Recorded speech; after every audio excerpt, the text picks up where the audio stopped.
এই রাজনৈতিক দল করার জন্য কি এত বড় শাস্তি? তারেক রহমান আঙ্কেল, আপনি একদম ভিকটিম ফ্যামিলি। আপনার বাবাকেও আপনার কাছ থেকে কেড়ে নেওয়া হয়েছে। আপনি জানেন আমাদের কষ্টটা কেন? আমার বাবার কি অপরাধ ছিল? আমার বাবা বিএনপি করতো, জনগণের পক্ষে কথা বলতো। এই রাজনৈতিক দল করার জন্য কি এত বড় শাস্তি? তখন আমার বয়স ছিল 6 বছর। আমি আমার বাবার সাথে কোনো স্কুল যেতে পারলাম না।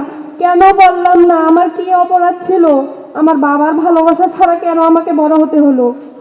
যে বয়সে আমার বাবার সঙ্গে স্কুল যাওয়ার কথা, সে বয়সে আমি বেঁচে থাকার সংগ্রাম লড়াই করেছি। আমার মা অনেক সংগ্রাম লড়াই করে এই পর্যন্ত টিকে আছে। আমি এই হত্যাকাণ্ডের বিচার চাই। তারেক রহমান আঙ্কেল, আপনার কাছে আমার একটা চাওয়া, আমার বাবার হত্যাকাণ্ডের যাতে বিচার হয়।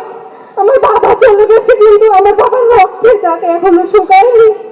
আমার বাবা ওখান থেকে অপেক্ষায় আছে। আমি পুরো দেশবাসীর কাছে বিচার চাই।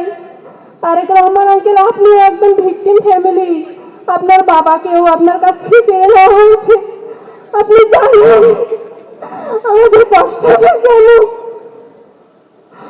আসাদুজ্জামান নূর মাস্টার মাইন্ডের ফাঁসি চাই, ফাঁসি চাই। আমার বাবার হত্যাকাণ্ডের যাতে বিচার হয়, পুরা দেশবাসীর কাছে আমার দাবি।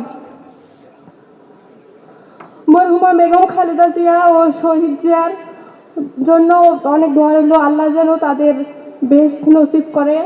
আর তারেক রহমান আঙ্কেল, আপনার জন্য অনেক দোয়া রইল, আপনার ফ্যামিলির জন্য অনেক দোয়া রইল। আগামীতে জনগণের সমর্থনে দেশ গঠন করবেন, আমাদের পাশে থাকবেন ইনশাআল্লাহ।